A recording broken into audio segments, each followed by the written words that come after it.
नहीं, मुझसे नहीं होगा, मैं नहीं बता पाऊंगा। क्या मतलब नहीं बता पाओगे? हमारी बात हुई थी ना इस बारे में। यार तुम एक बार यहाँ आकर इन तीनों की आंखों में तो देखो जरा, खुशी महसूस करो इनकी, और फिर इनके सामने आकर कह दो कि मरने वाला हूं मैं। और अगर बता भी दूं तो क्या बदल जाएगा? उन्हें इससे सिर्फ दुख पहुंचेगा और कुछ नहीं होगा इससे। अगर तुम उन्हें सिर्फ इसलिए नहीं बता रहे कि उन्हें दुख होगा तो ये तुम उनके साथ गलत कर रहे हो, इस हाल में छोड़कर। उन्हें किस हाल में छोड़ रहा हूँ? क्या कर रहा हूँ मैं उनकी खुशियों की खातिर ही तो ये सब कोशिश कर रहा हूँ। हाँ ठीक है, ये बात मैं मानता हूँ तुम्हारी, लेकिन इतनी बड़ी सर्जरी करवाने से पहले तुम्हें उन्हें बताना जरूरी है। और सर्जरी के नताइज कंफर्म नहीं है। हाँ मैं जानता हूँ कि इसके नताइज कंफर्म नहीं है, और सर्जरी खराब हुई तो कोमा में चला जाऊंगा और मेरी जिंदगी को भी नुकसान हो सकता है। मुझे सब कुछ मालूम है, मगर मैंने ये फैसला कर लिया है एरहान, मैं किसी को कुछ नहीं बताऊंगा।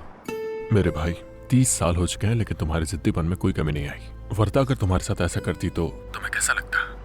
वर्दा ऐसा कभी नहीं करेगी मेरे साथ। जरा सोचो तो, मेरे कहने पर अगर तुम्हारे इल्म में लाए बगैर तुम्हारी बीवी इस तरह की कोई सर्जरी करवाने चाहे, उस वक्त तुम पर क्या गुजरेगी, इस बात का अंदाजा लगाओ। तुम चाहते हो कि उन्हें मालूम हो जाए और वो अभी से परेशान हो जाए, और मैं ये चाहता हूँ कि अगर उन्हें मालूम भी हो तो सर्जरी होने के बाद मालूम हो उन्हें, शायद सब कुछ अच्छा हो जाए और किसी को कोई दुख ना पहुंचे। ये भी तो हो सकता है ना।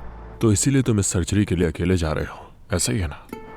अकेला कहाँ हूँ, मेरा दोस्त मेरा डॉक्टर है ना मेरे साथ। क्या कहूँ मैं अब तुमसे, अब तुमने फैसला कर ही लिया है तो 15 दिन के लिए तैयार हो जाओ। अगर ये सर्जरी कामयाब हो भी जाती है तब भी 15 दिन तक तुम होश में नहीं आओगे। ठीक है, तो फिर मैं कल ही आ रहा हूँ और कल ही एडमिट हो जाऊंगा।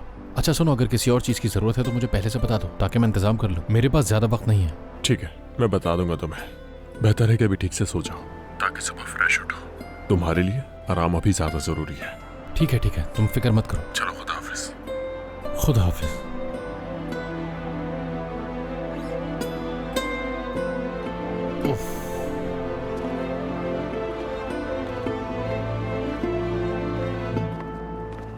जिम अंकल बदल गए हैं?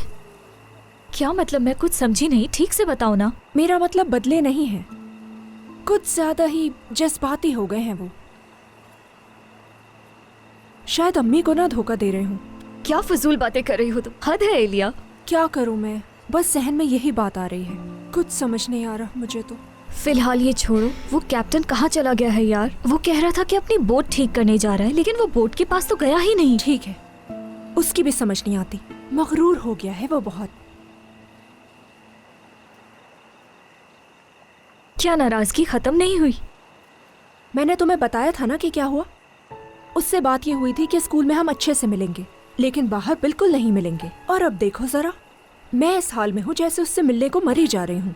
क्या ऐसा नहीं है? बताओ। सारा, मजबूर मत करो कि मैं उसका सारा गुस्सा तुम पर निकाल दूं। तुम दोनों साथ में अच्छे लगोगे, यानी अगर मीरो से ब्रेकअप हो ही चुका है तो राहें हमवार होंगी, ऐसा तो होगा ही। तुम्हारी इसमें क्या गलती है? मैंने बताया ना, वो मुझसे मिलना नहीं चाहता, मुझसे बात नहीं करना चाहता। समझ नहीं आ रही तुम्हें? तुम उसे बता दो कि तुम्हारा ब्रेकअप हो चुका है, फिर देखना।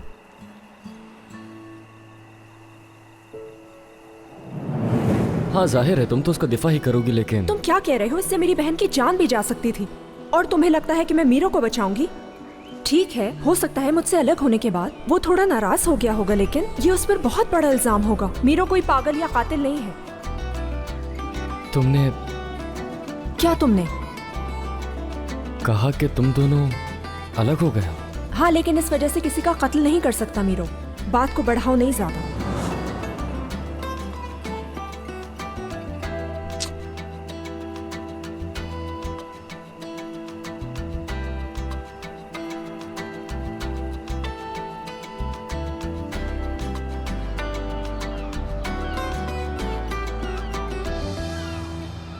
बाबा, असगर की अभी तक कोई खबर नहीं मिली।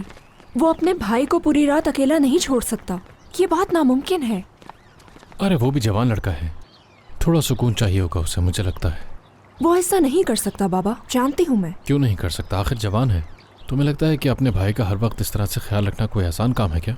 उसका भी सुकून से रहने का जी करता होगा। हम कब जाएंगे? हाँ हाँ, चल रहे हैं। रुक जाओ, गले मिलो मुझसे, इधर आओ मेरे पास। बाबा, मुझे तो लगता है आप वहाँ में जाने ही नहीं देंगे।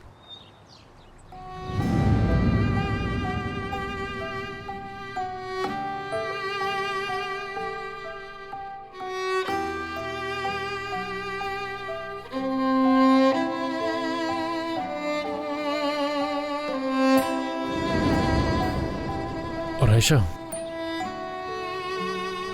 मैं तुमसे बहुत प्यार करता हूँ बेटा। ठीक है, चलो चले।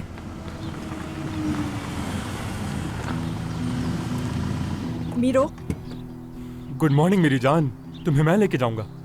Good morning gym uncle. Good morning Miro. आज तो तुम बहुत जल्दी आ गए। कल रात को मैं जल्दी निकल गया था तो सोचा इलिया को मना लूं। बेटा, आयशा अब तुम्हारी अमानत है। जी बाबा।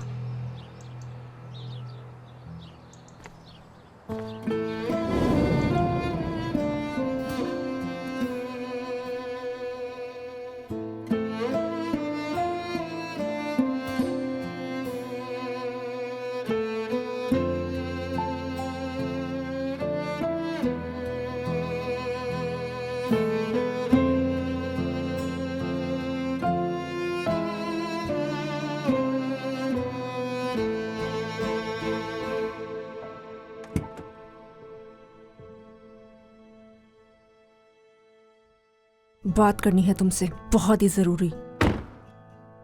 बिल्कुल बात करते हैं।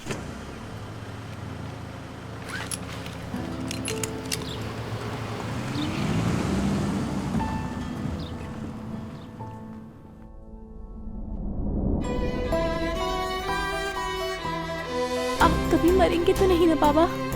हमारे पास कोई और रास्ता नहीं है सिवाय इसके कि हम आयशा को एक मजबूत और हकीकत पसंद लड़की बनाएं। नहीं मरूंगा मैं, नहीं मरूंगा। मैं खुशकिस्मत हूँ कि तुम मेरे बच्चों के बाप हो। आज का नाश्ता होगा मेरी तरफ से। अम्मी, ऑमलेट। उन्हें किस हाल में छोड़ रहा हूँ? क्या कर रहा हूँ मैं उनकी खुशियों की खातिर ही तो ये सब कोशिश कर रहा हूँ। जी मुझे मालूम है बाबा, आप फिक्र ना करें।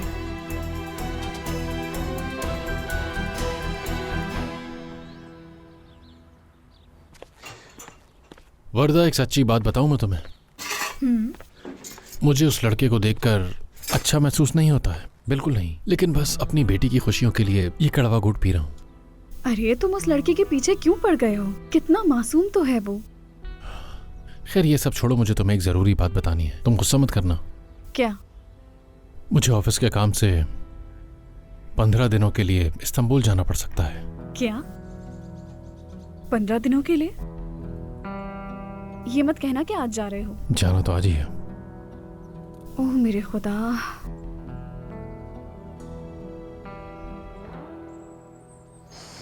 ये कह रहे भाई कि ये नहीं जाएगा। मैं बच्चों को सर्फी के लिए लेके जा रही हूँ, वापस आ जाऊंगी। चलो आ जाओ। कहा था कि वो तुम्हारा भाई वापस आ जाएगा, पुरसुकून हो जाओ, वादा करती हूँ मैं। कहा था कि आ वो जाएगा नहीं कैप्टन, ठीक है? नहीं जाएगा वो, नहीं जाएगा वो। हाँ नहीं जाएगा वो।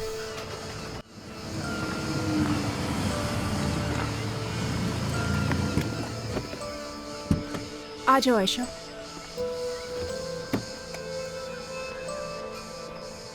तुम अंदर जाओ, मैं बस 2 मिनट में आती हूँ, ठीक है? ठीक है।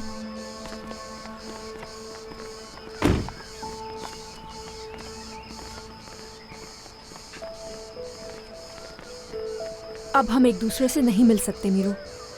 तुम हरगिज भी ऐसे बात नहीं कर सकती हो मुझसे। हम दोनों सुकून से बैठ के इंसानों की तरह बात करेंगे। उफ मीरू, बस कर दो तुम। एलिया जल्दी आओ, उज़ैर बहुत परेशान हो रहा है, असगर अभी तक नहीं आया है।